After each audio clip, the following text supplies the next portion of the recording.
Good evening. Conduction This call is now being recorded. Conduction transmission of no impulse is something we have completed. वो already हमारा हो चुका है। अब इसके बाद ये टॉपिक करने के बाद आपको बस अपने एंड से क्वेश्चन सॉल्विंग करनी है इस चैप्टर की। You have to solve as many question possible. पहले पीवाईक्यू सॉल्व कर लो सारे के सारे। पीवाईक्यू एक बार सॉल्व होने लगे आपसे, then you can look for other questions as well, and then we can move on to new chapter. तो चलिए, let me start the screen share and फटाफट खत्म करते इस चैप्टर को।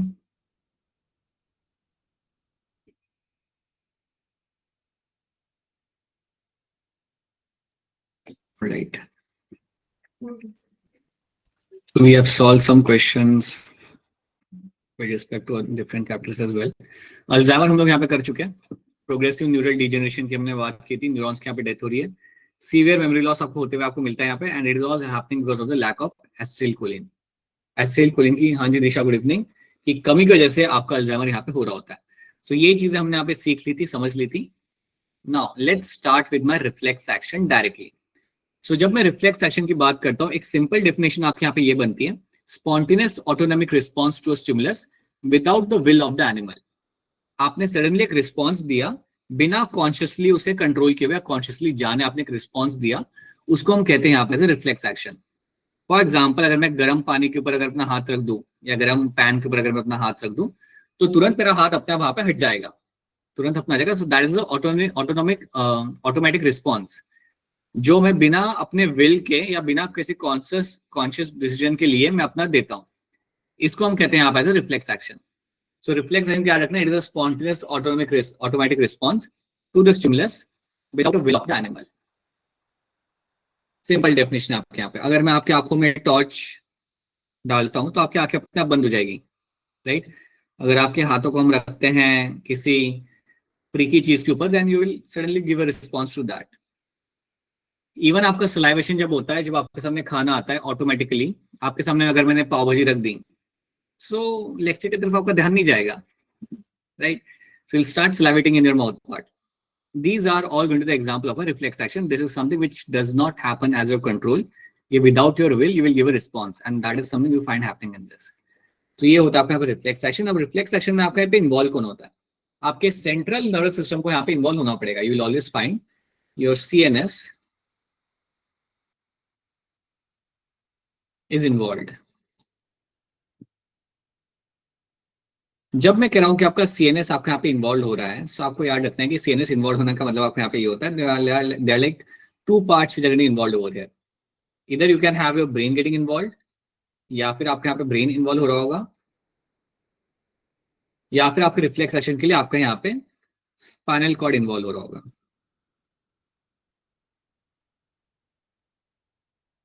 So either you have a brain or a spinal cord which are getting involved in the giving the reflex action. याद रखना दोनों नहीं होते, कोई एक ही इनमें इन्वॉल्व होता है। आपने जनरली जब पढ़ा होगा अपना रिफ्लेक्स एक्शन छोटी क्लास के अंदर, सो आपने देखा होगा दैट स्पाइनल कॉर्ड आपका मेनली यहाँ पे इन्वॉल्व होता है। यस, दैट्स ट्रू, बट उसके साथ साथ ब्रेन भी आपका कई बार इन्वॉल्व हो सकता है in giving the reflex action. अब एक काम करते हैं, इसको हम थोड़ा समझते हैं कि रिफ्लेक्स एक्शन में आपके क्या क्या कंपोनेंट आपके आते हैं, and how they are going to work and how they are going to behave. So let's have a look at that. So for example, let me make a transverse section of my spinal cord. एक transverse section में आपको बनाता हूँ यहाँ पे spinal cord का। सो एक छोटा सा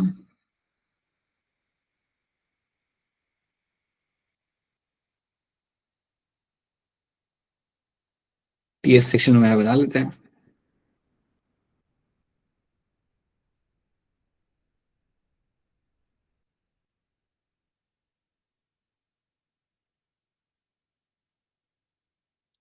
Okay. Now, when you happen to see a transverse section of a spinal cord, few things you have to know in this.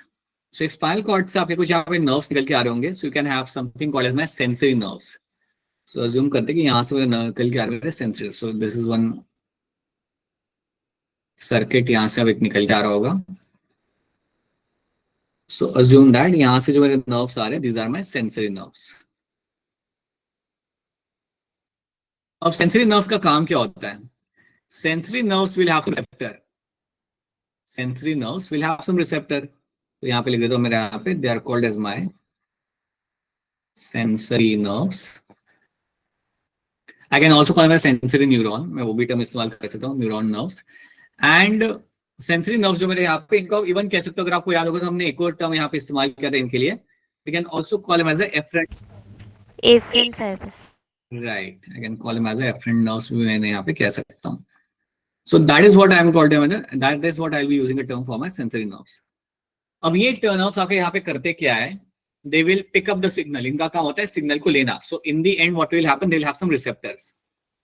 ये पॉइंट पे they will have some receptors. और receptors का काम होता है stimulus को लेना. So receptor is something which is known to take up the stimulus. यहाँ पे इमेजिन कर लो कि आपका स्टिमुलस है कि आपने गर्म चीज को छू लिया. So that is a stimulus. That hotness is a stimulus over here. तो स्टिमुलस को मैंने यहाँ पे टच किया. As soon as I touch the stimulus over here, what will happen? I will take up the signal, and now that signal will move towards the spinal cord. ये आपका signal वहां से आपका ट्रैवल करेगा via sensory nerve and will move towards the spinal cord की तरफ ये आपका जाएगा, राइट? अब ये सेंसरी नर्व्स उसे लेके जाएगी स्पाइनल कॉर्ड के पास, और वहां पे जाके क्या होगा?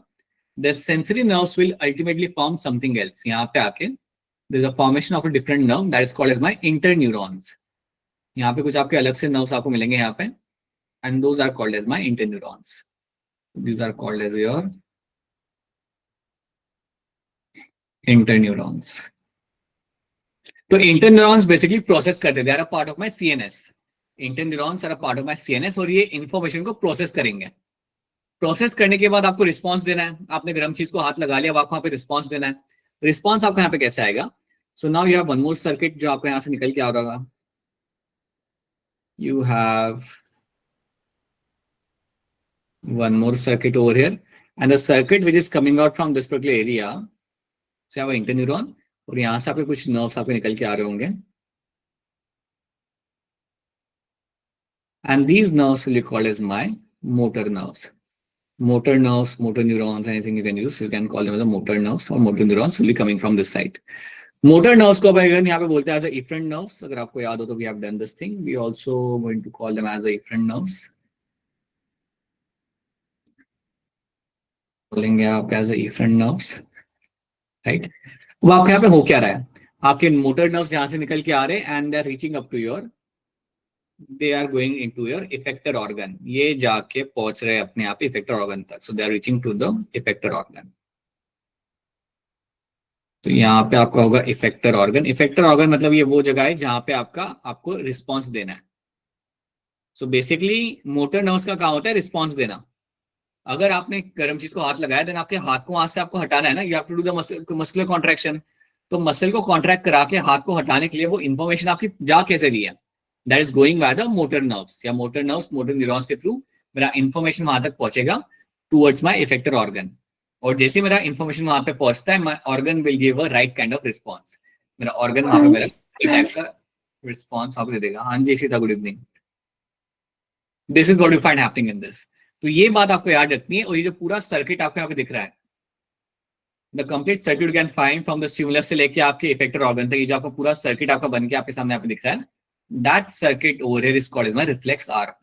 ये सर्किट को हम बोलते हैं यहाँ पे एज अ रिफ्लेक्स आर्क. तो ये चीज आपको यहाँ पे रखनी है याद. सो let me show you over here.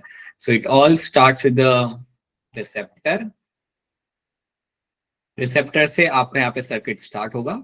Receptor से आप अपने सिग्नल को लेके जाते हो via sensory nerves. So via sensory nerves, you will take the signal towards your interneurons. यहाँ पे मैं लिख सकता हूँ as a interneurons, या फिर मैं इसे यहाँ पे even लिख सकता हूँ as a CNS. ब्रैकेट लिख सकता हूँ, it will relate towards the CNS. CNS की तरफ अपने सिग्नल को आप यहाँ पे भेजोगे. उसके बाद CNS की तरफ आपने सिग्नल को अपना वहाँ पे भेज दिया, वहाँ पे प्रोसेस किया जाएगा, एंड देन वहां से क्या होगा? You will find from here you will find some other nerves will come out which are my motor nerves. यहाँ से फिर आपके निकल के आएंगे आपके यहाँ पे motor nerves. Now when the motor nerves are going to come out from this particular area, these motor nerves will actually ultimately reach towards the effector organ. They will reach towards your effector organ, और वहां पे जाके आपका appropriate response आपका यहाँ पे दिया जाएगा. So they will reach to the effector organ, and then you will find the right kind of response has been given. अब ये जो सर्किट आपके सामने बना के रखा हुआ है, this circuit is called as my reflex arc. इसी सर्किट को हम बोलेंगे यहाँ पे एज अ रिफ्लेक्स आर्क। इतनी इंफॉर्मेशन आपको याद रखनी है। This is the information which you all have to be familiar with. यहाँ पर देख लो क्या लिखा हुआ है। The process of responding to a peripheral nerve stimulation occurs involuntarily requiring the involvement of a part of a CNS known as my reflex action। एक definition है जहां पे कहा जाए कि आपका peripheral nerve stimulation occurs involuntarily requiring the involvement of the CNS known as my reflex action। यही आपका यहाँ पे हो रहा है, आप रिस्पॉन्ड कर रहे हो। The reflex pathway consists of at least one efferent neuron and one efferent neuron। The efferent neuron receive the signal from the sensory organ, जो हमने देखा था यहाँ पे, transmit them to the CNS, and the efferent neuron transmit the signal from CNS to the effector organ। This is what you called as a reflex action, right? तो जो circuit आपका बन के आपके सामने आया, that's my reflex arm। यहाँ पे आप देख सकते हो आपके सेंसरी न्यूरॉन्स आपका सिग्नल को पिकअप कर रहे हैं, लेके जा रहे हैं आपके सीएनएस तक। सीएनएस रिले करके रिस्पॉन्स यहाँ पे मसल तक आपका पहुंचा, इफेक्टर तक पहुंचा, और आप मसल को करोगे कॉन्ट्रैक्ट, और गर्म पानी में आपने जो हाथ डाल के यहाँ पे रखा हुआ है वो आप निकाल लोगे। And you can imagine how quickly this must be happening, क्योंकि आप ऐसा तो नहीं होता ना कि गर्म पैन पे आपने हाथ रखा हुआ है 4 मिनट तक फिर आप हाथ हटा रहे हो। You don't find it happening, it happens very quickly, right? So this is what you find happening in the reflex arc. तो ये बात आपको यहाँ पे याद रखनी है। The sensory organ detect all types of changes in the environment and send the appropriate signal to the CNS। बिल्कुल आपके आसपास के environment में जो भी आपके changes हो रहे हैं, you send them to the CNS where all the inputs are processed and analyzed। Signal are then sent to different parts center of the body। This is how you can sense the change in the environment। इस तरीके से आपके environment में कोई भी अगर change हुआ then आप उसे detect कर सकते हो with the help of my sensory perception। तो ये सब आपको याद रखना। These are the few things you have to know in this and that's it। This is where your this topic gets completed। ठीक है, तो इतने इंफॉर्मेशन आप याद रखो। एनसीईआरटी को पढ़ जाओ एक बार अच्छे से, read the NCERT thoroughly, whatever you have in bits and pieces, go through those bits and pieces वाली चीजों को देख लो। सॉल्व सम क्वेश्चंस, कुछ क्वेश्चन यहाँ पे सॉल्व करो, ज्यादा सॉल्व मत करना, कुछ क्वेश्चन सॉल्व करो, 10 मिनट का क्वेश्चन सॉल्व कर लो, दैट्स इट। आपका न्यूरल कंट्रोल कोऑर्डिनेशन आपका चैप्टर खत्म होता है। याद रखना जो मेजर टॉपिक है इस चैप्टर के वो है आपके यहाँ पे 3। एक है आपका conduction of nerve impulse,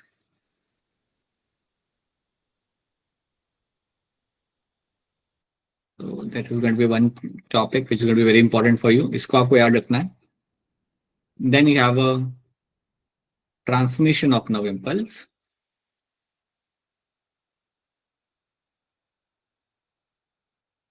and then you have a human brain। ये आपके हाई वेटेज टॉपिक्स हैं। इनके पहले कॉन्सेप्ट एक बार फिर एनसीईआरटी पढ़ के क्लियर कर लो, क्वेश्चन सॉल्व करके क्लियर कर लो, एंड देन बाकी चीजें उनको आप एनसीईआरटी में से बस ग्लांस कर लो, just go through them, right? So ये टॉपिक्स आपको, लेकिन रात को कोई उठा के भी पूछे ना कि क्या होता है ट्रांसफर नर्व इंपल्स का, तो भी आपको बताना है उन्हें। Before you go to sleep, you have to tell them the correct answer। So these are the things you have to know first of all, and then the remaining things you can just go through them। तो यहाँ पे आपका chapter होता है खत्म, and now let's move on to your new chapter, that is the chapter of my endocrine system. तो चलिए jump करते हैं हमारे नए चैप्टर की तरफ, and the new chapter is going to be your chemical control and coordination. तो चलिए देखते हैं यहाँ पे हमें क्या सीखना है, क्या समझना है। So this chapter is again a very good high weightage chapter है आपका सामने। ये है आपका सामने। The chapter generally gives you around 2 से 3 क्वेश्चन यहाँ पे आ जाते हैं इस चैप्टर में से। सो 2 to 3 questions you find coming from this chapter very often, right? So it's a very good chapter. इसमें काफी चीजें जो है वो आप सुन चुके हो पहले वाले चैप्टर्स के अंदर, तो आपको समझने में ज्यादा तकलीफ यहाँ पे नहीं आएगी, ठीक है? So in this chapter we will find, ये कुछ टॉपिक्स है जो हमें यहाँ पे समझने सीखना है। Will focus on endocrine gland and hormones, human endocrine system, hormones of heart, kidney, GI tract, and mechanism of my hormone action. ये कुछ चीजों की तरफ हम यहाँ पे ध्यान देंगे, राइट? नाउ जब भी हम बात करते हैं एंडोक्राइन सिस्टम की, तो याद रखना you have a endocrine system, you have a neural system. ये दोनों आपके बॉडी में काम कर रहे होते हैं। They are the one which are taking the signal, giving the information, giving the response, right? So two body systems are responsible for sending and receiving sensory information and coordinating body responses। These are nervous system and endocrine system। Together, sometimes we refer them as a neuroendocrine system। दोनों को मिला के हम यहाँ पे बोल सकते हैं as a neuroendocrine। काफी लोग, काफी ये चीजें साथ में जुड़ी हुई है, काफी सिंक में काम करते हैं दोनों सिस्टम, काफी like they work in a correlation, right? Now Endocrine system regulate the body activities like releasing hormones, which are my chemical messengers, into the bloodstream, where they are carried throughout the entire body. अब कुछ बातें यहाँ पे आप लोग याद रखेंगे हमेशा. There are few things you have to know here. मेरी आवाज अगर बीच में कट जाए तो बता देना, थोड़ा सा नेटवर्क का इशू पहले क्लास में हुआ था. अगर वापस ऐसा कुछ होता है देन वेट मत करना, अनम्यूट करके बोले ना कि सर आवाज नहीं आ रही, आवाज कट रही है, आज का क्लास कैंसिल करते हैं. Alright, so let's talk about my hormones over here. So जब भी हम हार्मोन्स की यहाँ पे बात करते हैं तो आपको एक चीज यहाँ पे आपको याद रखनी है, that they are my chemical messengers.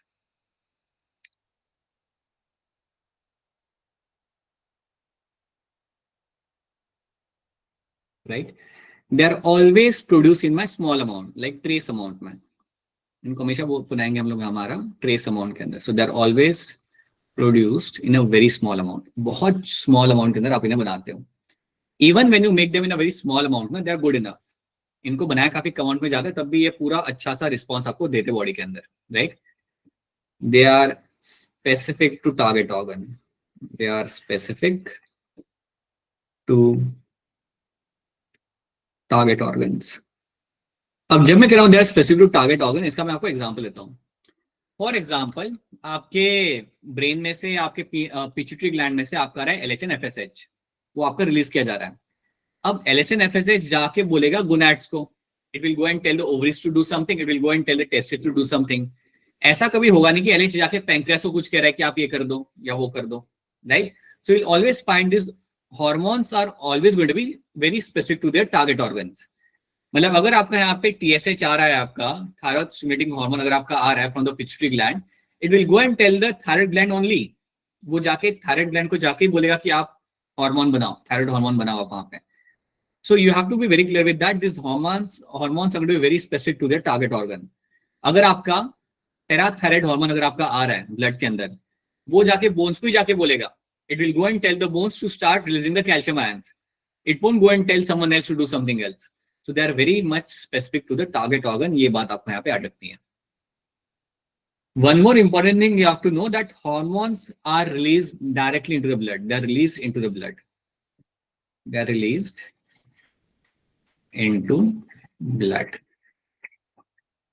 इनको आप सीधे ब्लड में रिलीज करते हो, फिर ब्लड के थ्रू ट्रैवल कर करके अपने डेस्टिनेशन तक पहुंचते हैं.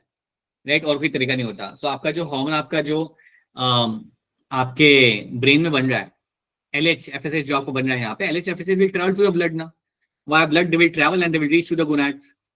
जैसे सिमिलरली आपका जो PTH आपका बन रहा है पैराथायराइड हार्मोन, वो आपका नेक एरिया में बनाया जा रहा है, बट उसे हम ब्लड में ही छोड़ेंगे उसे, एंड देन ब्लड से हो जाएगा आपके बोन्स तक. सो याद रखना, the hormones are always going to travel through the blood and they are directly release in the blood.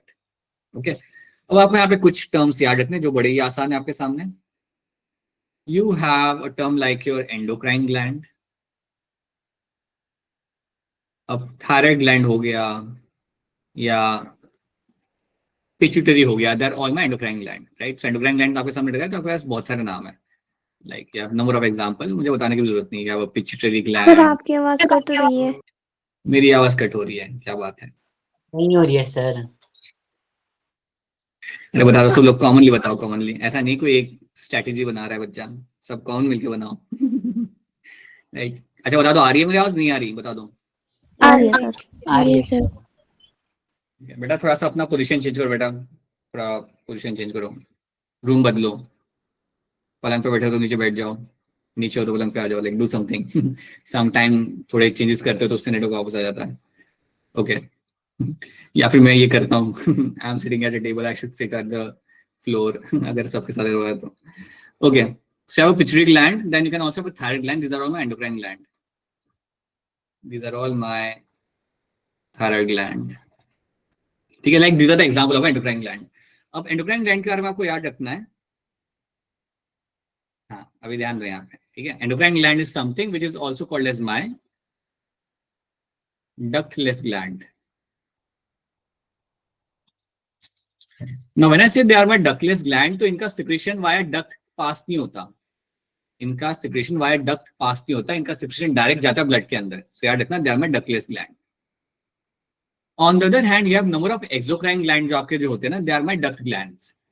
उनको हम बोलते हैं वहां पर डक्ट ग्लैंड्स। याद रखना एंडोक्राइन ग्लैंड में डक्टलेस ग्लैंड, इनका सिक्रीशन डायरेक्टली जाएगा आपका ब्लड के अंदर, so that's release into the blood, they are being directly releasing them into the blood के अंदर आप उन्हें रिलीज करते हो, ठीक है। So याद रखना there are chemical messengers produced in a very small amount, ये कुछ मेन पार्ट हैं जो आपको याद रखनी है, they are very specific to a target organ and they are released into the bloodstream. That is what you have to know about my endocrine glands, right? Endocrine glands are lack duct and hence called as my ductless gland. Their secretion are called as my hormones. Hormones are non-nutrient chemicals which act as an intracellular messenger and are produced in a trace amount. बिल्कुल आपके काफी count में बनाए जाते हैं and they will act on the cells on the inner side, जाके cells के अंदर जाके वो लोग अपना action create करेंगे. So they are called as my hormones over here. Now कुछ यहाँ पे points हैं, इन points को हम यहाँ पे देख लेते हैं. Some properties of the hormones: non-nutrient compound, they are my chemical messengers, released directly in the blood, बता चुका हूँ आपको ये बात. Required in the traces, बहुत small amount में ये आपको चाहिए होते हैं. Highly specific to the target organ, कोई केमिकल रिएक्शन ही नहीं कर रहे, they do not catalyse any reaction, so that's one thing you have to know, ये कोई केमिकल रिएक्शन को चला नहीं रहे होते हैं. अगर ये एक्सेस में बने या अगर ये डेफिशिएंसी हो जाए, if they are producing excess और if they are producing deficiency, can lead to disorders. अगर ये ज्यादा में बनाए जा रहे हैं या अगर ये आपके डेफिशिएंसी इनकी अगर यहाँ पे हो रही है, then that can lead to disorders, that will ultimately lead to disorder. Hormones have specific physiological action, excitatory और inhibitory. इनके कुछ ना कुछ इनके यहाँ पे एक्शन हो गए जिससे कोई सेल कुछ बनाना चालू करेगा या कोई सेल कुछ बनाना बंद करेगा. So either they have a excitatory or inhibitory action on the target organ or target cell. So this is something you have to know. These are the few things you have to know about the hormones. ये चीजें आपको यहाँ पे कुछ याद रखनी है अपने हॉर्मोन्स के बारे में. Now ये हमने देख लिया. Now let me tell you one more thing in this. जब भी आप हार्मोन्स की बात करते हो, whenever you discuss about the hormones ना, अच्छा by the way I hope यहाँ तक सारी चीज आपको समझ आ रही है, ये तो पूछना ही भूल गया मैं. आई होप ये सारी चीजें आपको जो बताई जा रही है, it's clear to all of you, this thing and all the things we have done by far, right. कोई चीज अगर क्लियर ना होने या कोई टर्म समझना है, देन प्लीज पूछ लिया करो. There is something which is not clear to you, then please ask, right. Then let's talk about my hormones के बारे में. अगर हम बात करते हैं तो इसको हम डिवाइड करते हैं कुछ कैटेगरीज के अंदर. सो हार्मोन्स में क्या होता है ना, यू विल हैव लाइक पहले तो एक बेसिक दो कैटेगरी आपके यहाँ पे होती है. यू हैव प्रोटीन हार्मोन्स, इसको हम बोलते हैं एज अ प्रोटीनेशियस हार्मोन्स. एक यहाँ पे होता है आपके यहाँ पे स्टेरॉइड हार्मोन.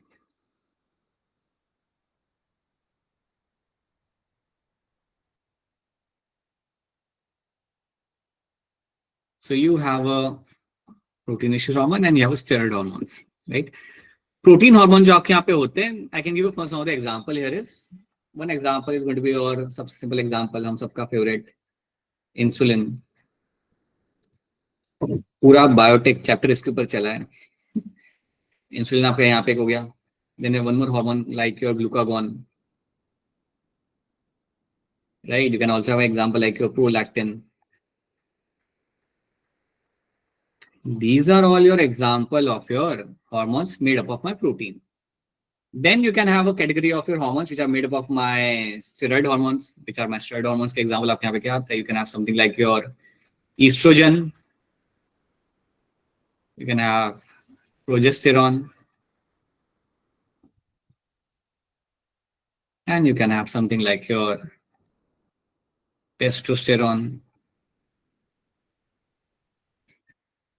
इसके साथ you can also have example of your cortisol. ठीक है? So these are the steroid hormones which are coming under, like these are the example of steroid hormones, and then you have a protein hormones. इसके साथ साथ एक और आपको होता है like amines करके.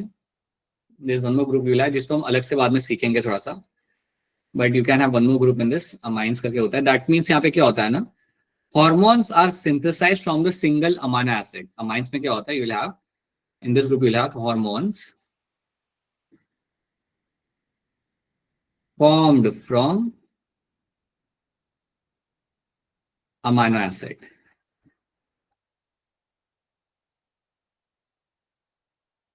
ये ग्रुप को हम एक बार फिर बाद में अलग से देख लेंगे. इसमें एग्जांपल आपके आ सकते हैं like dopamine, epinephrine, norepinephrine are the example you can find in them. Like tryptophan, like we'll see the examples later on with the कि किस में से ये आपके हार्मोन बनाए जाए, कौन से अमाइनो एसिड में से आप इन हार्मोन्स को बनाते हो, हम अलग से देख लेंगे. But generally, mota, these are the categories you will have over here. You have a protein hormones, steroid hormones, and then you have amines over here. अब इनका way of action थोड़ा अलग होता है. प्रोटीन हार्मोन, स्टेरॉइड हार्मोन का जो तरीका होता है ना एक्शन करने का, थोड़ा सा अलग होता है, हम बाद में समझेंगे. बट याद रखना, these are the categories you should know. So अगर आपसे कोई पूछे कि बताओ मुझे नाम बताओ स्टेरॉइड हार्मोन्स के, then you should know some names over here like estrogen, progesterone, testosterone, cortisol, right?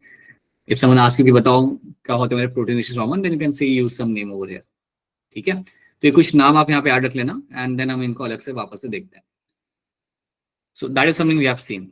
Now let me give you one more example in this.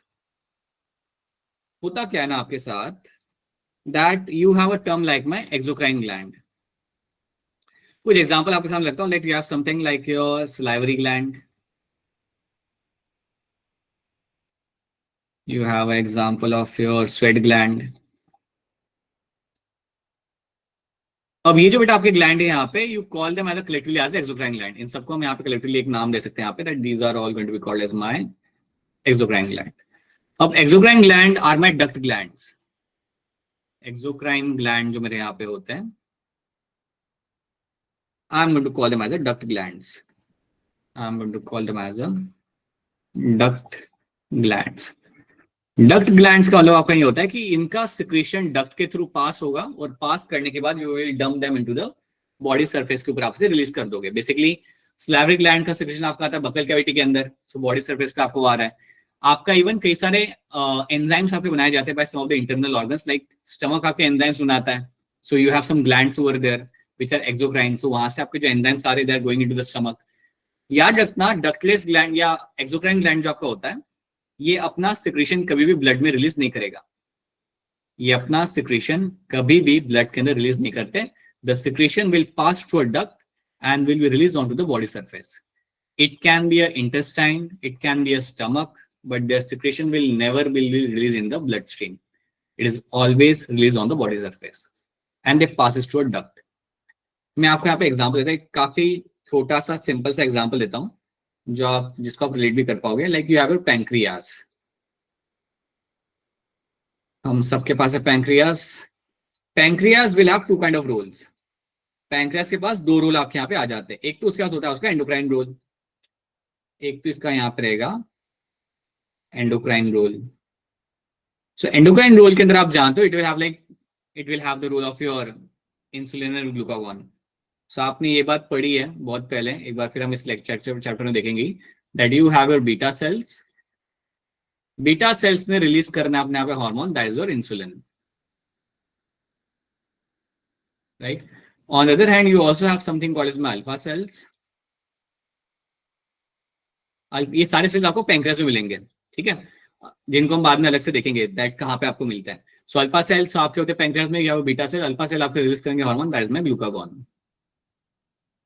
Glucagon. इन सबके रोल्स आप अलग से देखोगे, अभी के लिए बस आप ये नाम याद रखो. So these are my endocrine secretion. So अगर आपसे कोई पूछता है कि मेरा पैंक्रियास के एंडोक्राइन सिक्रीशन यहाँ पे क्या होगा, then you should tell them insulin and glucagon are the two hormones which are coming from the pancreas. अब सिंपल सी बात है, जो मेरे हार्मोन्स यहाँ से आ रहे हैं they are directly going into the blood. ये हार्मोन्स मेरे डायरेक्टली ब्लड के अंदर रिलीज कर दी जाता है. ओके.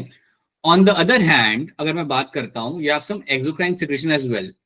आपका यहाँ पे you also have some exocrine secretion भी आपका पैंक्रियास करेगा. So pancreas will also do some exocrine role. अब जब मैं कह रहा हूं कि आपका पैंक्रियास यहाँ पे एक्सोक्राइन रोल कर रहा है, सो दैट मीन्स यहाँ पे वो रिलीज करेगा कुछ अपने hormones, sorry enzymes. This will release some enzymes. आपने अपने 10th ग्रेड में पढ़ा होगा, जब आपने स्टमक या इंटेस्टाइन जब आपने पढ़ा होगा ना, वो 10th में आपने पढ़ते हो थोड़ा बहुत उसे, तो वहां पे आप देखा होगा कि पैंक्रियास किस तरह एंजाइम रिलीज करता है. अगर थोड़ा फ्लैशबैक में जाओगे आज से 2 साल पहले, ज्यादा एक्सपेक्ट कर रहा हूं मैं आपसे, but still you will find that trypsin, trypsinogen, chymotrypsin जैसे नाम के एंजाइम्स आपको याद आते होंगे. कुछ याद आ रहे हैं ऐसे हार्मोन्स, ऐसे एंजाइम्स के नाम कुछ? Procarboxypeptidase, right. So such kind of enzymes you are finding over there. अब ये एंजाइम्स आपके पास होते हैं via ducts. They used to pass through some ducts and they used to go to the intestine. So for example, your pancreas can have a small duct over here, और इन duct से वो enzymes pass होंगे. So you might have those enzymes and they will pass through this particular duct. Let's take an example, like ये मेरा duct है यहाँ पे, that's my pancreatic duct. This is my pancreatic duct. तो यहाँ से मेरे enzymes निकल के आगे जाएंगे, फिर आगे एक और duct आएगा, वहां से निकल के they will reach into the intestine. So you should know that your enzymes, which are my exocrine secretion जो यहाँ पे आपका हो रहा है ना, जिसमें enzymes आपके यहाँ पे आ रहे हैं, ये आपके ब्लड में रिलीज नहीं किए जाएंगे, right? They will be release into the some of the body surface के ऊपर रिलीज किया जाएगा, या इंटरनल ऑर्गन के सरफेस के अंदर आप इसे रिलीज करोगे, but they will release by ducts. So exocrine role will always have a presence of a duct. Endocrine role will never have any kind of duct formation. So endocrine जब आप plants की बात करते हो, यहाँ पे आपको कोई डक्ट नहीं मिलेगा. यहाँ पे आपके अगर हार्मोन है, समझो मेरा इंसुलिन नाम का यहाँ पे हार्मोन है, ये डायरेक्टली जाएगा ब्लड के अंदर, जंप करके वो डायरेक्टली जाएगा ब्लड के अंदर. ऑन द अदर हैंड जो एंजाइम्स आपके होते हैं, they will pass through the duct. Enzymes जो आपके यहाँ पे होंगे, ये स्मॉल डक्ट से पास करके अपना आगे बढ़ेंगे. So that is one thing you have to know. ठीक है, चलो. So gland is an organ of in the body made up of group of secreting cells. You have a salivary gland, sweat gland, mammary gland. Salivary gland release कर रहा है आपके यहाँ पे saliva, sweat gland sweat कर रहा है release, and mammary gland is going to secrete the milk. Endocrine gland secretes the hormone. याद रखना. तो ये तीनों मेरे एग्जाम्पल बनते हैं मेरे यहाँ पे exocrine gland के. They are all example of my exocrine gland, which are my duct glands. ठीक है. Then exocrine gland का हम यहाँ पे बात करें, so they will have the ducts. Secretion from these glands are carried through a duct. Secretion from these glands are carried through the ducts. That's one thing you have to know. Endocrine gland में आपको याद रखना है, they do not have the ducts. Secretion are directly released into the blood. Secretion जो आपके यहाँ होता है, आपका डायरेक्टली आप ब्लड के अंदर आप रिलीज कर देते हो. और heterocrine के अंदर आपको याद रखना है, act as both exocrine and endocrine gland. इसका सबसे बड़ा एग्जाम्पल आपके सामने यहाँ पे आ जाएगा, that's your pancreas. So pancreas happens to be one of the best example for my heterocrine gland, because इसके अंदर आपको दोनों फंक्शन आपको दिख रहे हैं यहाँ पे, exocrine as well as the endocrine, दोनों चीजें आपके यहाँ पे हो रही होती हैं. एंजाइम्स भी आ रहे हैं आपके यहाँ से, 6 एंजाइम्स आपके यहाँ से आ रहे होते हैं. और एंडोक्राइन फंक्शनिंग तो आप यहाँ पे जानते ही हो, you will have your 2 hormones are coming from this particular location. इसके साथ आप यहाँ पे देख सकते हो ना, यहाँ पे एक्सोक्राइन ग्लैंड है, तो यहाँ पे जो भी आपको बनाया जाएगा, ये एक आपका डक्ट हो गया, this will be the duct. इस चैनल से वो डायरेक्टली आपको बॉडी सरफेस के ऊपर आपका रिलीज कर दिया जाएगा. हॉर्मोन्स सीधे ब्लड में रिलीज करेंगे अपने hormone, like glands, endocrine gland will release the hormones into the blood stream directly. ये सारी information, I hope it's a simple information, I hope it's clear to all of you. Okay, so again you have endocrine gland, exocrine gland and your heterocrine gland. ये आप बाद में आप देख सकते हो, the other examples you'll get to see. Now let's start with my hypothalamus. अब यहाँ पे थोड़ा ध्यान देना, यहाँ से चीजें आपको like you have to pay attention, slightly more attention has to be paid over here. Hypothalamus के कई सारे रोल होते हैं, and we have seen those roles, right? We know that hypothalamus आपका temperature regulate कर रहा है, right? We have no hypothalamus is something which can also have a neuroendocrine function आपके यहाँ पे हो जाती है. तो hypothalamus is a very important part of number of things. So याद रखना, hypothalamus is also a part of it will have a very important neuroendocrine function. So neuroendocrine function जो हम separately देख चुके हैं, वो हम यहाँ पे रिवाइज कर रहे हैं. आप जानते हो कि आपका hypothalamus रिलीज करता है कि इस तरह आपके releasing and inhibiting hormone he release करेगा.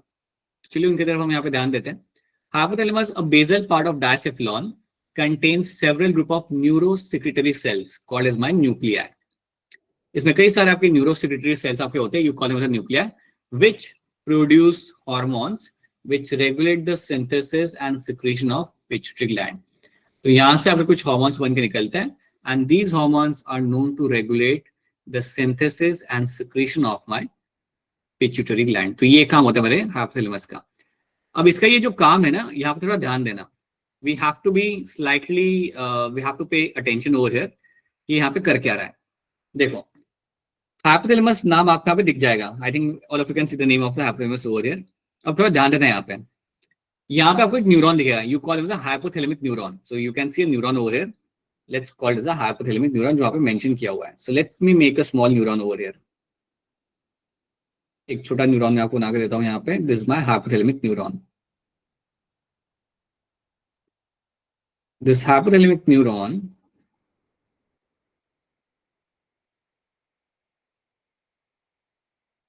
will be having the ending. So this hypothalamic neuron will be having this axon ending.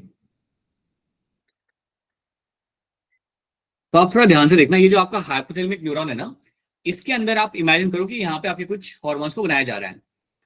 Imagine that some hormones are getting formed over here. कुछ hormones आपके यहाँ पे बनाए जा रहे हैं.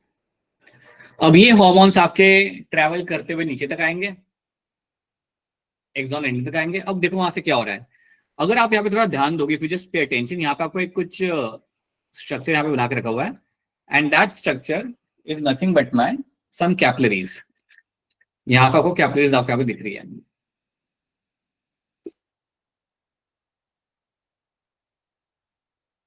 सी now this area जो आपको यहाँ पे दिख रहा है ना, now let me make some capillaries over here. So imagine करो you have some capillaries in this. So you have some capillaries over here, right? तो एक नेटवर्क आपको यहाँ पे कैपिलरीज का, these are my all capillaries. ठीक है, these are all my capillaries. वहां पे लेबल नहीं किया हुआ, लेकिन मैं आपको यहाँ पे बता रहा हूँ, these are all my capillaries over here.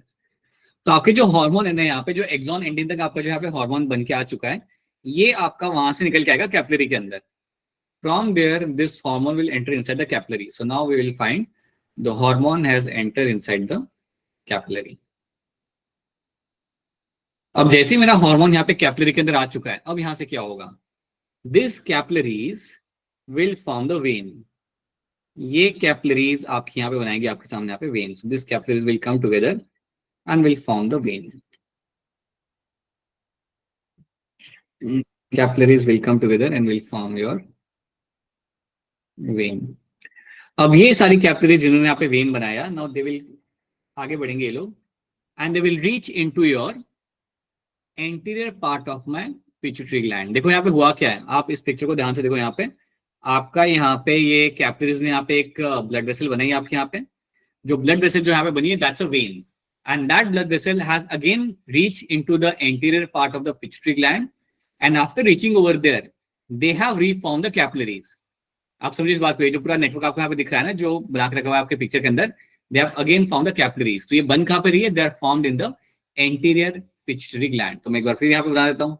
तो जो मेरी यहाँ पे कैपिलरीज वहां पे थी, now they have entered inside the anterior pituitary, and now they will give rise to a new group of capillaries यहाँ पे. और ये कैपिलरीज मुझे बनते हुए दिख रही है in my anterior pituitary gland. आप सोचेंगे सर बार बार ये कैपिलरीज क्यों बता रहे हो सर हमें, आप इतना क्या है इसके अंदर, why we are focusing on this capillaries multiple times. Now this hormone now which will travel along with this blood vessel, and now this hormone will release into the anterior part. तो इस तरीके से आपका जो hormone होगा वो आपका anterior part के अंदर आपका पहुंच जाएगा. तो आप ये मान लो कि जब आपका हाइपोथैलेमस बनाता है GnRH, तो GnRH इसी तरीके से ट्रांसपोर्ट करके आप पहुंचाते हो आपके एंटीरियर पार्ट के अंदर. सो anterior pituitary will get the GnRH in this particular way. अगर मेरा बना रहा है मेरा hypothalamus thyroid releasing hormone TRH, तो TRH मेरा ऐसे ही ट्रैवल करके आएगा मेरा यहाँ पे एंटीरियर पिट्यूटरी के अंदर. सो आपके एक्सॉन एंडिंग से वो आएगा आपके कैपिलरी के अंदर, कैपिलरी से वेन, एंड वेन से आपका आएगा अगेन इनटू द कैपिलरी. अब ये बताने का रीजन क्या है, नाउ पे अटेंशन ओवर हियर. जब भी आपको दिखता है that you have a capillary, whenever you find there is a formation of a capillaries, and capillaries आपकी बना रही है आपकी यहाँ पे vein, and that vein is again forming my capillary. ये वेन मेरी वापस से यहाँ पे कैपिलरीज बना रही है. अगर आपको ऐसे टाइप का सर्कुलेटरी नेटवर्क मिलता है, अगर आपको इस टाइप का सर्कुलेटरी नेटवर्क या सर्कुलेटरी सिस्टम अगर आपको यहाँ पे ऐसा दिखता है जहां पे कैपिलरीज बना रही है vein, and vein again are forming capillaries, such kind of system is called as my portal system. इसको हम बोलते हैं पोर्टल सर्कुलेटरी सिस्टम.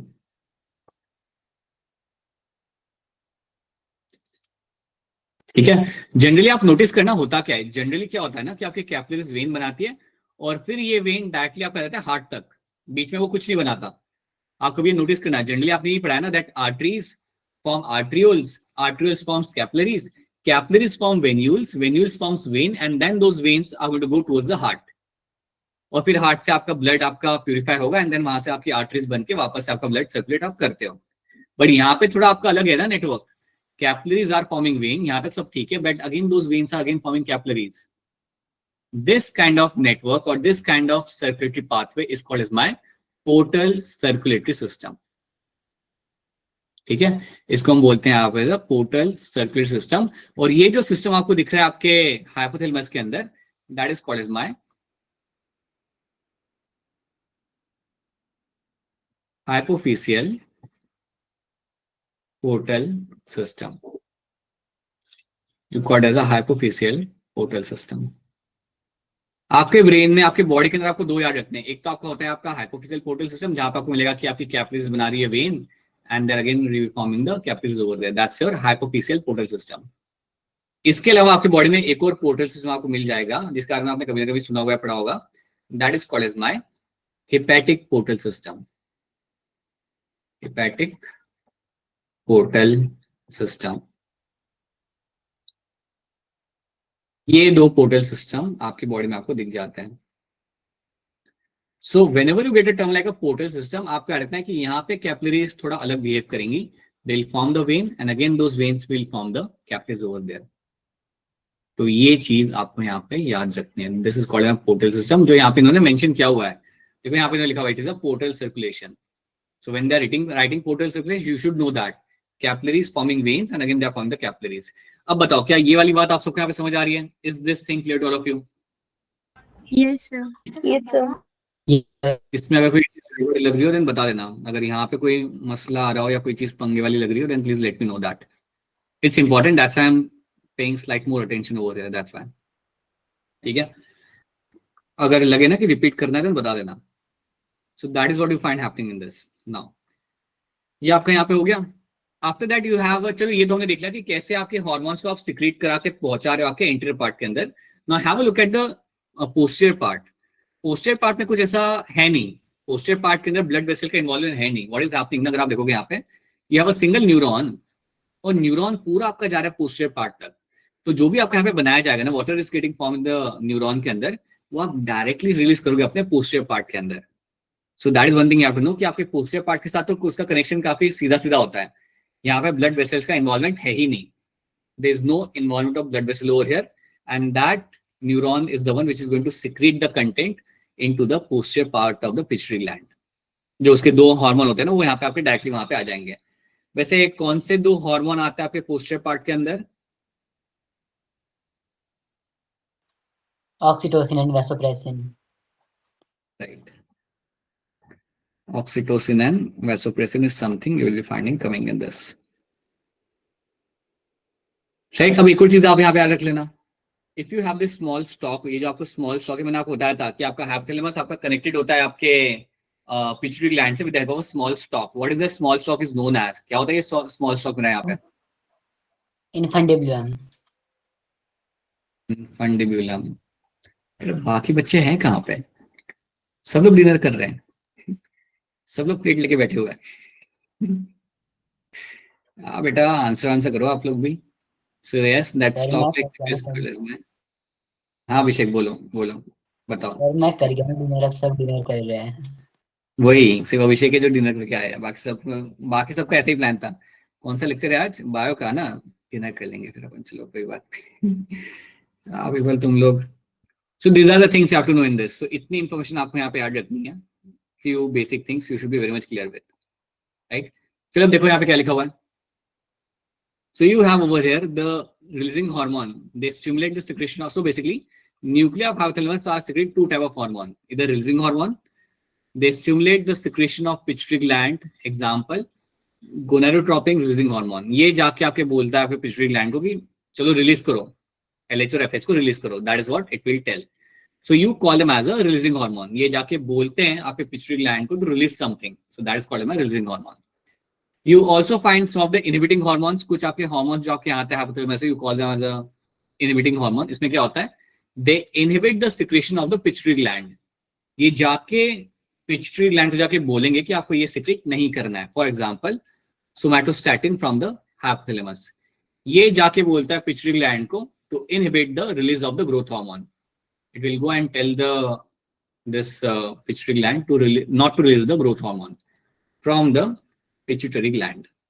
तो ये बात भी आपको यहाँ पे रखनी है याद. So you should know that your hypothalamus can release two kind of hormone, releasing hormone and inhibiting hormone. तो ये याद रखना. It can release two kind of hormone. It can release the RH, releasing hormone, and it can also release something called as my IH.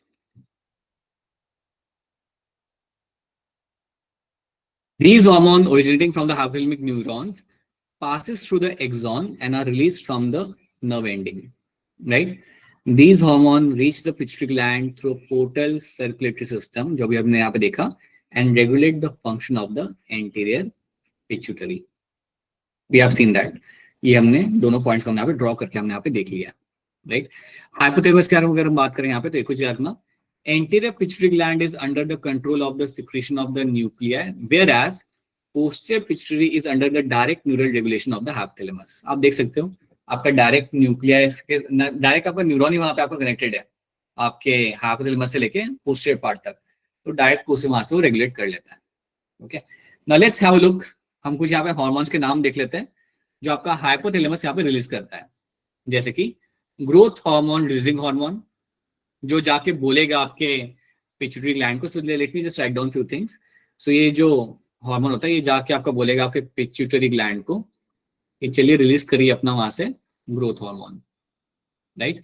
Then growth hormone, inhibiting hormone, I think you can understand, ये जाके बोलेगा pituitary gland को not to release my growth hormone, right? No release of growth hormone. नाम से पता चल गया आपको यहाँ पे. देन GnRH, हम सबका फेवरेट GnRH, जो जाके बोलता है आपके पिट्यूटरी ग्लैंड को, this will go and tell the pituitary gland to start releasing, ये जाके उसे बोलेगा कि चलिए रिलीज करिए LH and FSH, right?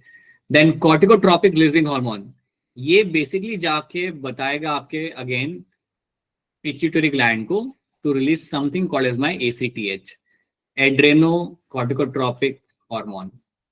इसको हम बाद में देखते हैं. बढ़िया रखना सीएर, ये जो आपका कॉर्टिकोट्रोपिक रिलीजिंग हार्मोन आता है ये जाके पिट्यूटरी ग्लैंड को बोलेगा टू रिलीज ACTH. ये सारे नाम आप डिटेल में सीखोगे, तो अभी अगर आपको लग रहा है कि थोड़ा ओवरवेलमिंग हो रहा है तो कोई बात नहीं, आगे जाके आपने इन नाम्स को वापस से देखना है, so you will understand everything. Then thyroid releasing hormone आपका आता है, ऑक्सीटोसिन है, ADH है. So these are all hormones coming from my hypothalamus. So these are the hormones you have to know. चलिए आगे देखते हैं. Now let's focus on my pituitary gland और यहाँ से क्या क्या आ रहा है. सो इसको हम यहाँ पे देखते हैं. So when we discuss a pituitary gland ना, the pituitary gland is located in the bony cavity called as my sella turcica. तो यहाँ पे आपके पिट्यूटरी ग्लैंड को हम यहाँ पे रखते हैं. It is attached to the hypothalamus by a stalk. ये hypothalamus के साथ यहाँ पे attach with the help of a stalk, जिसको हम बोलते हैं as a infundibulum. We have seen that. The pituitary hormone regulate the growth and development of the somatic tissue, activities of a peripheral endocrine system. ये सब हम यहाँ पे जानते हैं. It is divided into anatomically into adenohypophysis and neurohypophysis. So आपको याद रखना है कि आपका जो पिट्यूटरी ग्लैंड आपके यहाँ पे जो होता है, it is divided into your two parts, adenohypophysis and neurohypophysis. ठीक है? Adenohypophysis consists of two portions, pars distalis and pars intermedia.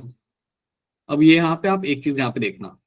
Let me tell you this thing very clearly. See, थोड़ा ध्यान देना. जब भी हम बात करते हैं about my pituitary gland, you should know few things. That it will have like two parts. It will have what to call it as a anterior pituitary. Now anterior pituitary जो आपके सामने यहाँ पे होगा, this is also known as your adenohypophysis. Adenohypophysis. That is my anterior pituitary. On the other hand, जो आपका जो posterior part आपके यहाँ पे होता है ना, posterior pituitary, that is also called as my, this is my posterior pituitary. और इसको मैं यहाँ पे even बोलूंगा यहाँ पे as a, I can also call it as a neurohypophysis. Neurohypophysis. तो कई बार सवाल बहुत ही आसान आपके सामने आता है कि इनमें से कौन सा आपका न्यूरोहाइपोफाइसिस है, कौन सा आपका adenohypophysis है. So you should know that anterior part is my adenohypophysis and posterior part is going to be called as my neurohypophysis. I hope ऐसी सवाल आए, ऐसे दो चार आ जाए सवाल आपके सामने. You can get your 20 mark आराम से वहां पे. So these are like two terms you have to know in this. Now you have to understand कि इनमें से कौन से हार्मोन आपके यहाँ पे आ रहे हैं. अब आपको ध्यान रखना है कि इनमें से कौन से हार्मोन आपके आ रहे होते हैं. अब इसमें एक छोटा सा रीजन मैं आपको बना के दूंगा, that is called as my pars intermedia. छोटा सा एरिया आपका आ रहा है, वो बेसिकली एक्चुअली आ रहा होता है आपके इसके अंदर आ रहा होता है. It is a part of my anterior part only, but let's call it as a pars intermedia.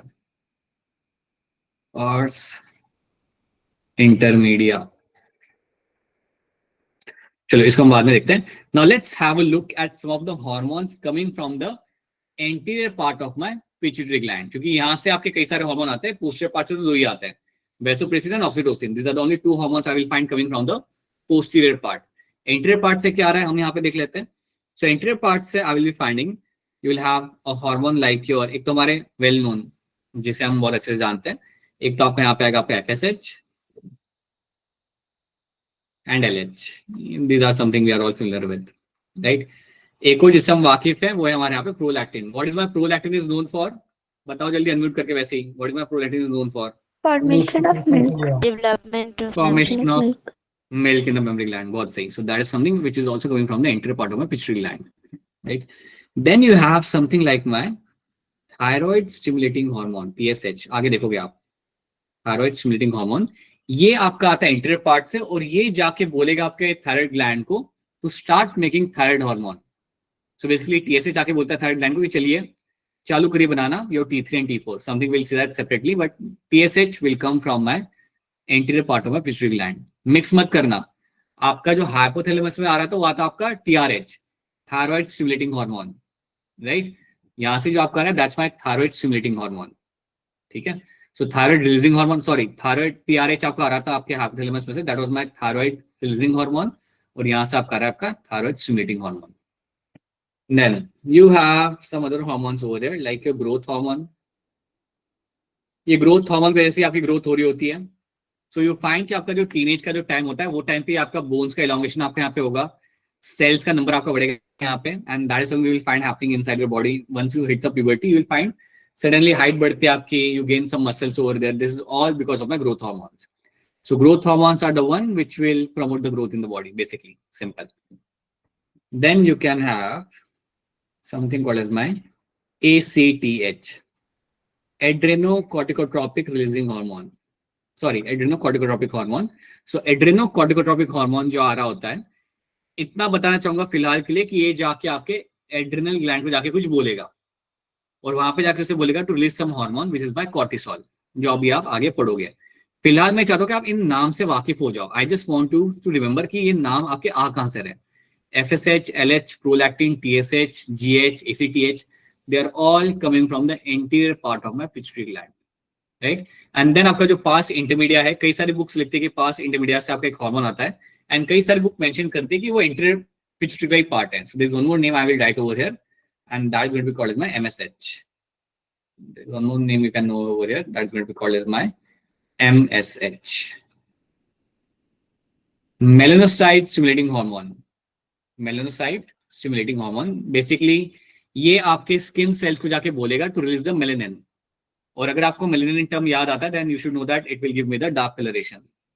Dark coloration आपको मिलता है melanin के साथ, तो वो करने के लिए आपको ये हार्मोन आएगा. Basically, we count it as a hormone coming from the anterior part of my pituitary gland because वो pars intermedia is still a part of my anterior part, right? Posterior के मैं example लिखूंगा नहीं क्योंकि आप लोग जानते हो यहाँ पे that's your oxytocin and your vasopressin. So these are the things you have to know. FSH आगे ना बेटा, ये देखो ऊपर लिखा हुआ है यहाँ पे FSH सबसे पहले दिशा. FSH ऊपर लिखा हुआ है यहाँ पे बेटा. FSH, LH, prolactin, TSH, GH, ACTH and MSH. These are all the hormones coming over here, right? Posterior से सिर्फ दो ही हार्मोन आपके हैं यहाँ पे, मेंशन कर ही देता हूं मैं आपके लिए यहाँ पे एक बार फिर. These hormones are going to be only two. One is going to be your oxytocin. Another is my vasopressin.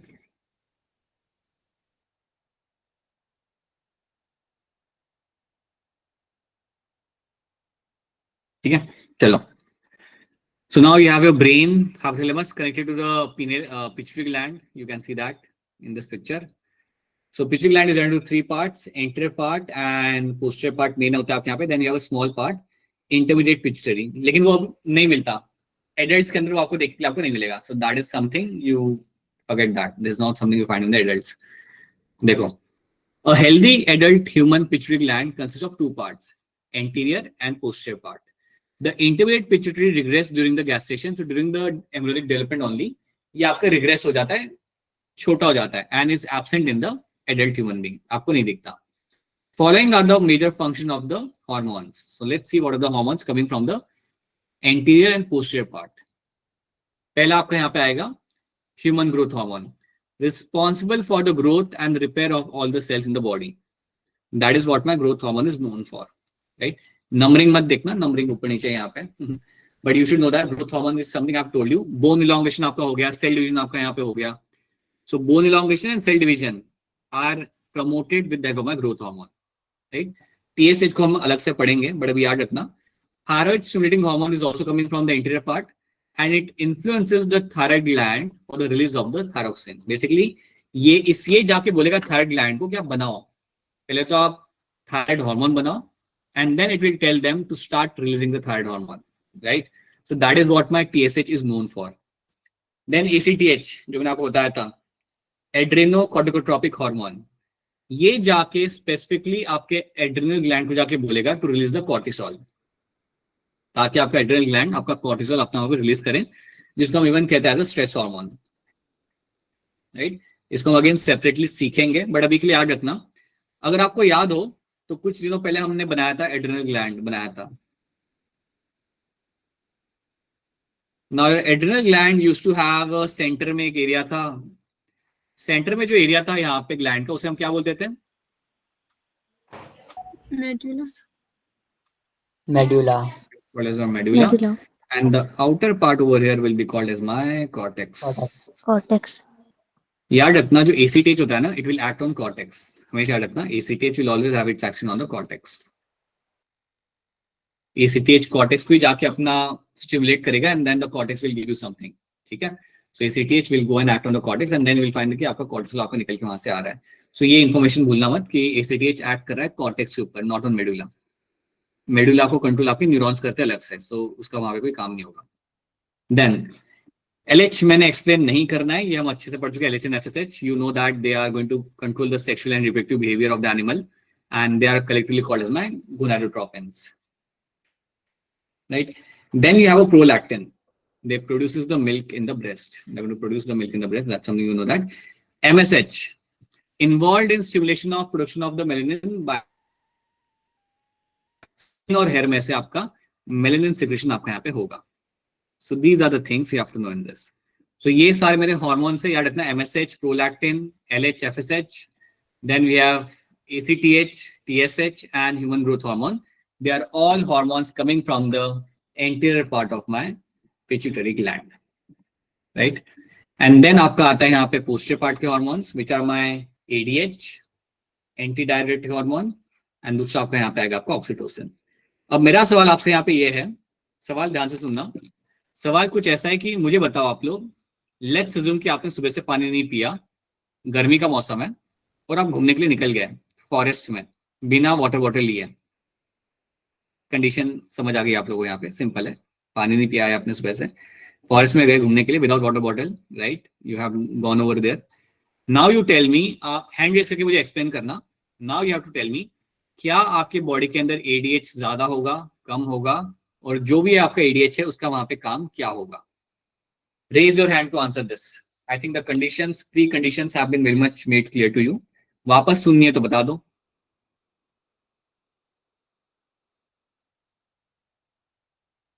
समझ आई ना प्री कंडीशंस यहाँ पे क्या है? ओके, ठीक है, चलो. Alright, so some people have raised their hand. बताइए शिखा दुबे, क्या लग रहा है आपको? What will happen here? Sir ADH ज़्यादा मन पे होगा क्योंकि वो किडनी से रीअब्सॉर्ब करेगा वाटर को, वाटर बैलेंस बनाने के लिए बॉडी में.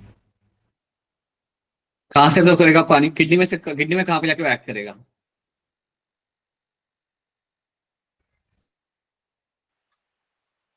ठीक है, मुस्कान कुमारी बताइए क्या होगा इसके अंदर? सर ADH ज्यादा अमाउंट में होगा क्योंकि पानी की कमी होगी, तो वो वाटर को कंट्रोल करेगा एक्सक्रीट होने से, इसलिए वो जाके ट्यूब्यूल से वाटर भी सिक्रेशन को रोकेगा और बॉडी में वाटर लेवल बैलेंस करेगा। कौन से ट्यूब्यूल्स मुस्कान, कौन से tubules? Sir PCT and DCT. Anything else? Sir, DCT and collecting duct. Right, DCT and collecting duct याद रखना, ठीक है, पीसीटी नहीं, ठीक है। ADH will go and act on the distal convoluted tubules. ADH will always go and act on the distal convoluted tubule.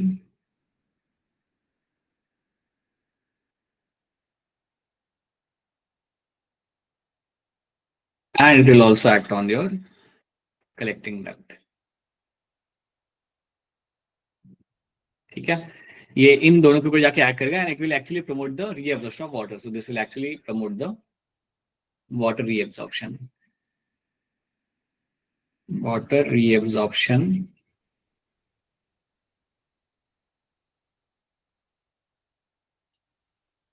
करेगा वो वहां पे।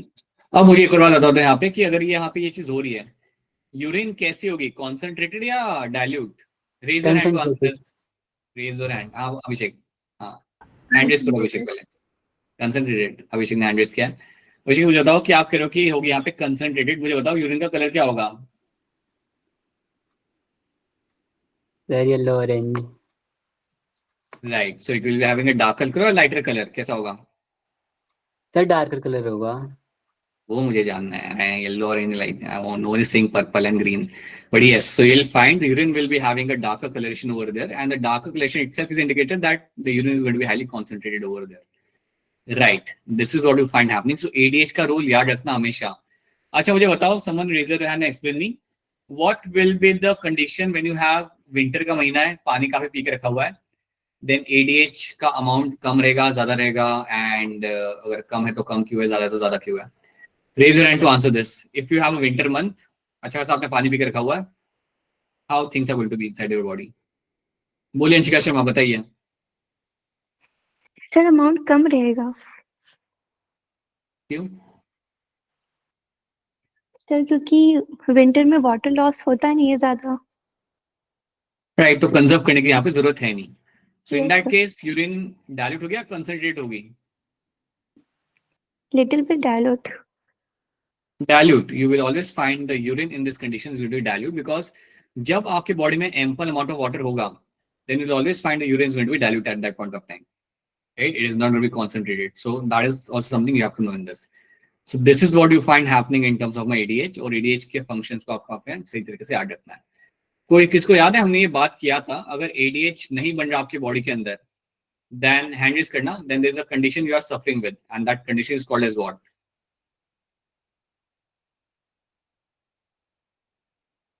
बताइए, नहीं याद आ रहा? थोड़ा याद करिए। I have told you something, अगर आपका ADH नहीं आ रहा था ना बॉडी के अंदर, then you are suffering with a condition called my diabetes insipidus. ये वो कंडीशन आपके यहाँ पे होती है, अगर आपका ADH नहीं बन रहा, then a person will lose around 12 to 14 litres of water per day via urine. कुछ याद आ रहा है? हमने बात किया था, काफी टाइम हो गया इस बात को, बट हमने ये बात किया था। Yes, sir. तो your urine will be lost from the body, आपकी 12 से 14 लीटर यूरिन आपकी लॉस्ट होगी बॉडी में से, which is a very big amount. Normally कितना यूरिन आप लॉस करते हो एक दिन के अंदर? Usually how much amount of urine is been lost from the body? 120 ml. नहीं, it will around 1 to 1.5 litre. अरे डॉक्टर साहब, आप लोग इतनी चीजें कैसे याद नहीं रख पा रहे? You should know all this things people, this is your subject, this is the part of your biology जहाँ पे आप लोगों को इंटरेस्ट आता होगा ना, एनिमल फिजियो, ह्यूमन फिजियो।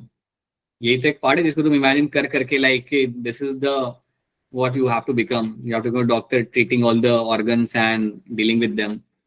सो इसको तो अगर तुम्हें यहाँ पे आंसर ना है तो तुम्हें तो लाइक दिल पे लेना चाहिए कि ये कैसे नहीं आया।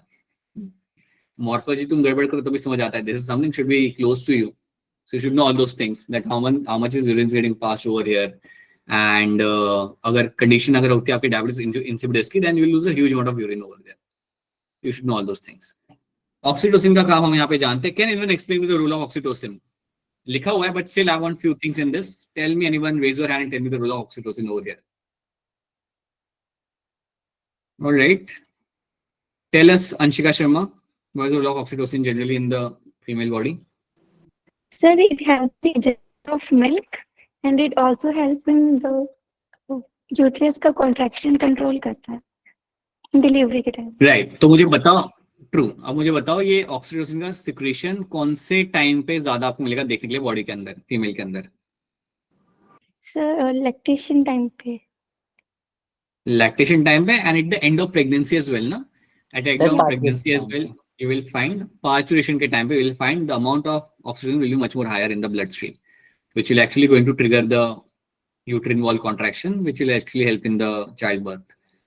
So that is something you have to know. तो ये चीजें आपने यहाँ पे रखनी है. So this is something clear to all of you and please know that सवाल आपके सामने घुमा के आए सामने रखे जा सकते हैं. जो मैंने आपके सामने केस स्टडी रखा था वही केस स्टडी आपके सामने रख दिया जाएगा क्वेश्चन के फॉर्म में. So you have to understand कि मेरा ADH कहाँ पे ऐड कर रहा है, what it is doing. अगर ये नहीं होता तो क्या होगा, अगर ये एक्सेस में होता है तो क्या होगा. So you should know all those things very clearly, right? So चलिए यहाँ पे देखिए क्या लिखा हुआ है. So जब हम बात करें पिट्यूटरी ग्लैंड के बारे में, so let's talk about some of the disorders. Now two things can happen. Sometime क्या होता है कि आपके पिट्यूटरी ग्लैंड के ऊपर you can have a formation of a cancer, मतलब ट्यूमर आपका फॉर्मेशन हो सकता है, right? अगर ट्यूमर फॉर्मेशन आपका वहां पे हुआ, so pituitary disorder are caused by either excessively active or inactive of the pituitary gland. अगर आपका ट्यूमर फॉर्मेशन होता है तो दो चीज आपकी हो सकती है. इधर आपका पिट्यूटरी ग्लैंड काफी ज्यादा अमाउंट में हार्मोन रिलीज करेगा और एल्स यहाँ से हार्मोन रिलीज आपका बंद हो जाएगा. तो कई बार ऐसा होता है कि ट्यूमर फॉर्मेशन होता है आपके पिट्यूटरी ग्लैंड के, जिसे हम कहते हैं यहाँ पे adenomas of my pituitary gland and can create certain issues over here. क्या इश्यू यहाँ पे आ सकता है? पहला issue, excess of one of the hormone is getting released. अगर आपका पिट्यूटरी ग्लैंड के अंदर अगर आपका यहाँ पे ट्यूमर फॉर्मेशन होता है then you will find आपके बहुत हाई अमाउंट के अंदर you will find a hormone will get released from that particular location. ऐसा होता है अगर आपका वहाँ पे ट्यूमर बन जाता है ना, that because of the tumor formation a very high amount of hormone secretion will happen over there. You can find that happening. That's one thing. Second thing आपके यहाँ पे ये हो सकती है कि आपका हार्मोन सिक्रेशन पूरा बंद हो जाए. ये तो हो गया पहला कंडीशन. सेकेंड कंडीशन आपके यहाँ पे हो सकती है दैट आपका हार्मोन सिक्रेशन आपके यहाँ पे बंद रहेगा, not producing hormones but pressing on a normal pituitary gland causing the normal function to be disturbed, right? आपके ट्यूमर ने यहाँ पे ऐसा प्रेशर क्रिएट किया ग्लैंड के ऊपर कि आप वहां पे से आपका हार्मोन वहां पे बन नहीं रहा, तो इससे आपका नॉर्मल फंक्शनिंग आपके यहाँ पे डिस्टर्ब हो सकता है. और थर्ड चीज आपकी ये हो सकती है कि क्योंकि आपका ये ग्लैंड ब्रेन में ही है, your pituitary gland is in the brain, so what can happen ना, अगर आपका ट्यूमर फॉर्मेशन हुआ, the tumour can create a pressure on the near by nerves. आपके जो आसपास के जो नर्व्स होते हैं उनके ऊपर आपका ग्लैंड ये प्रेशर क्रिएट कर सकता है and because of that pressure certain part of brain might get affected. So for example अगर आपके पिट्यूटरी ग्लैंड के पास में एक नर्व है जो आइज को कंट्रोल करती है, then you might potentially find happening कि उसके वजह से आपका एक ब्लरी विजन आपका क्रिएट हो सकता है. You might not have a right kind of vision which you used to have because of this particular kind of tumor over there. So putting pressure on the surrounding structure, such as the eye nerve, results in the blurred vision or a loss of portion of the eyesight. ये भी आपका हो सकता है अगर आपका tumour formation अगर आपका वहाँ पे होता है. So you should know that अगर कोई ट्यूमर फॉर्मेशन अगर आपका होता है, then these are the issues you can find happening in my pituitary gland के अंदर. So that is also one thing you have to know, right? Now let's pay attention to something called as my thyroid gland. So चलिए देखते हैं क्या होता है यहाँ पे thyroid gland. Okay, we have missed one slide over here. चलो, तो यहाँ पे हम बात करेंगे about my thyroid gland. So let's see few things over here, not everything, but कुछ चीजें हम यहाँ पे देखते हैं before we wrap up the class. Whenever you discuss about the thyroid gland, the first thing you have to know here is that these gland is something we'll find in the neck region के अंदर. ये gland आपको मिल जाएगा आपके नेक वाले area के अंदर. So in the neck region will have this gland. अगर इस ग्लैंड को अगर आप ट्रांसवर्स सेक्शन लेके ऑब्जर्व करते हो, if you observe this gland under the transverse section, आपको कुछ ऐसी पिक्चर आपको वहां पे दिख जाती है. So you have to know two things. You will find over here something called by follicle cells, आपको मिलेंगे आपके यहाँ पे, and you also have something called by parafollicular cells. Sir आज क्वेश्चन नहीं होंगे? नहीं प्रिंस, हमारे क्वेश्चन हम लोग करेंगे यहाँ पे वेडनेसडे को. So Wednesday ko, the idea is to solve around 25 questions from this particular topic, along with the things we have done and the things we'll be doing after that. So एक जो bulk में जो आपका question solving होगा आपका यहाँ पे, वो आपका Wednesday को होगा, ठीक है? So here you have a follicle cells and along with that you also have a parafollicular cells over here. Parafollicular cells को हम बोलते हैं सी सेल, जिनको हम बाद में अलग से समझेंगे यहाँ पे। एक काम करते हैं, let's not go in much more depth of that. फिलहाल के लिए आप इतनी चीज याद रखना, थायराइड ग्लैंड जो आपके यहाँ पे होगा, this will give you 2 hormones, it will give you 2 hormones over here, and those 2 hormones are going to be like my thyroxine and your triiodothyronine. These 2 hormones will be focusing on, ये 2 मेरे hormones हैं जो कैसे बनाए जाते हैं, क्यों बनाए जाते हैं, क्या करते हैं, वो will be seeing them later. But फिलहाल के लिए याद रखना है thyroid gland is known to make this 2 hormone, जिसको हम बोलते हैं यहाँ पे as a T4 and it is called as my T3. So T3 and T4 are the 2 hormones I'll be finding formed by my thyroid gland. अब आपको याद एक और चीज यहाँ पे रखनी है, अगर आपसे कोई पूछे कि इन दोनों में से कौन सा एक्टिव फॉर्म में होता है, which of this hormone will be in the active form, आपका आंसर यहाँ पे होगा T3. T3 is much more active than a T4. So basically कई बार आपके T4 को हम T3 में कन्वर्ट करते हैं, ठीक है। अब अगर इतना याद रख सकते हो, then before we wrap up the class एक और चीज आप याद रख लो कि आपके ये हार्मोन बनाने के लिए ना, चाहे T3 या T4 हो, you need a amino acid and that amino acid is called as my tyrosine. You need a amino acid जिसका नाम आपको यहाँ पे था tyrosine. So जब एक tyrosine को आप पकड़ते हो, so one tyrosine will combine with 3 molecules of iodine. जब मेरा एक tyrosine आके combine करता है मेरे यहाँ पे 3 आयोडीन के मॉलिक्यूल के साथ, so it will combine with 3 molecules of iodine. तो वो टाइम पे you will find there is a formation of my T3.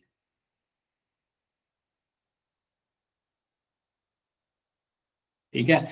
अब जैसे आपका T3 बन रहा है, आप T4 भी बना सकते हो। अगर आपका एक टायरोसिन जाके कंबाइन करता है 4 आयोडीन मॉलिक्यूल के साथ, then you will find your T4 is getting formed over there.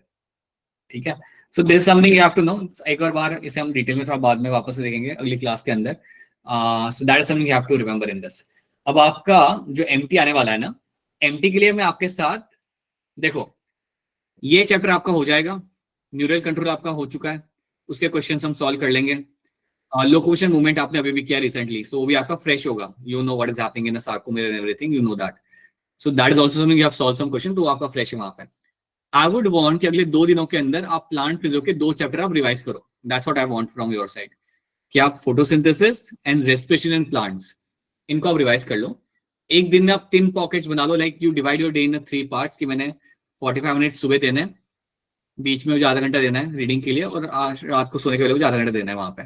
Do that thing and try to revise this 2 chapters. मैं आपके साथ जो असाइनमेंट शेयर करूंगा ना, I will be sharing for photosynthesis and your respiration in plants. Try to revise this chapters. मुझे एक बात बताओ, हो जाएगा आपसे रिवीजन 2 दिनों के अंदर, 2 या 3 दिनों के अंदर? Yes sir.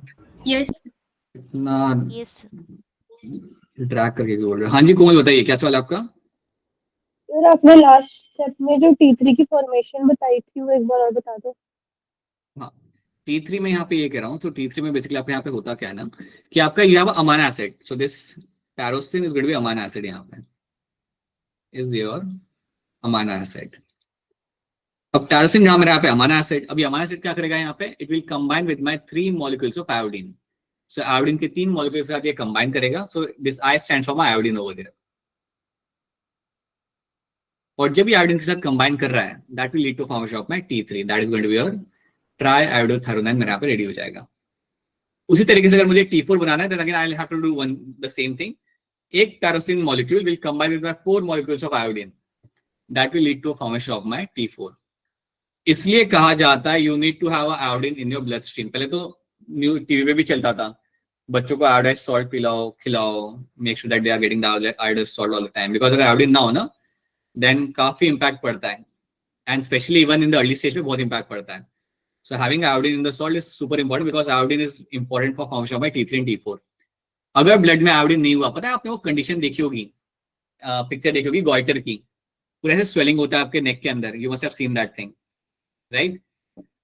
सो जो स्वेलिंग हो रहा होता है ना गॉइटर के अंदर, आपको याद रखना है that why it is happening. Blood के अंदर आयोडीन नहीं होता, ब्लड के अंदर आयोडीन है नहीं, because the diet does not have iodine, right? Blood में आयोडीन नहीं है, बट TSH ऊपर से आके कह रहा है बार बार थायराइड ग्लैंड को to make the T3 and T4। तो आप ये सोचो कि आपका जो TSH हमने यहाँ पे जो देखा था ना, ये बार बार आके कह रहा होता है थायराइड ग्लैंड को that to start making T3 and T4, start making T3 and T4, लेकिन वो कहां से बनाएगा? उसके पास है ही नहीं आयोडीन ब्लड के अंदर, तो बना नहीं सकता. Because of the constant stimulation from the TSH, your thyroid gland swells up, and because your thyroid gland swells up, you can very prominently seen in the neck region. That's your goiter. So आप कभी पढ़ना, अपने बचपन की किताब अगर आप निकाल के पढ़ते हो तो वहां पे लिखा होता है goiter because of deficiency of iodine. अगर आयोडीन है नहीं ना तो आप T3 T4 बना नहीं सकते, पर ऊपर से तो सिग्नल आता रहेगा कि बनाना है आपको T3 and T4, and that will lead to the swelling of the neck region. ठीक है, ऑलराइट, ओके. तो रैप अप करने के लिए बताना चाहूंगा आपको यहाँ पे कि आइडिया यहाँ पे क्या है. प्लांट फिजियो को पढ़ लो, टेक योर 2 days और 3 days, right. Read the plant physio के 2 चैप्टर है यहाँ पे. 2 दिन में हो जाता तो बेटर रहेगा, you know you have a time constraint, that's why. Animal physio को हम यहाँ पे कर रहे हैं. 3 चैप्टर तो आपके हाथ में ही है, राइट. 2 आप कहाँ से कर लेना प्लांट फिजियो से, and let's try to add some more chapters over there, right, slowly. Plant growth and regulator आप कर लेना. एनिमल फिजियो में से आप ब्लड वाला कर लेना, सर्कुलेटरी सिस्टम, वो आसान है आपके लिए कंपैरेटिवली. हार्ट वाला चैप्टर आपको ऐसे भी आसान ही लगता है बच्चों को, so you do that, right. So while doing that, let's try to slowly cover a good amount of animal physio and plant physio as well in terms of revision. So मैं assignment उस तरीके से share करूंगा. अब मुझे एक बार फिर वापस आपसे पूछो, मुझे बता दो कितना टाइम लगेगा प्लांट फिजियो करने के लिए. 2 दिन 3 दिन, कितना आपको टाइम लग जाएगा बता दो मुझे.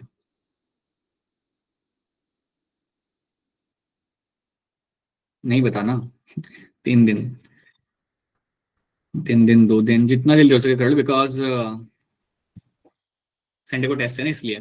ठीक है, ले लो 3 दिन ले लो. अगर पूरा नहीं भी हुआ ना सब कुछ, अगर like even if you are able to cover only few number of chapters चलेगा, बट अच्छे से करना. Take your 3 days, take your 3 days and cover this and plant physio के 2 चैप्टर अच्छे से कर लो आप, राइट. अगर तीसरा कर पाओ तो और अच्छी बात है, बट 2 तो कर ही लो, right. So I will share assignment based on that with you, deal with them, right. Alright, so yeah that's it from my side. अगर कोई सवाल है तो अपना सवाल आप यहाँ पे पूछ सकते हो. अगर कोई सवाल आपके पास यहाँ पे नहीं है देन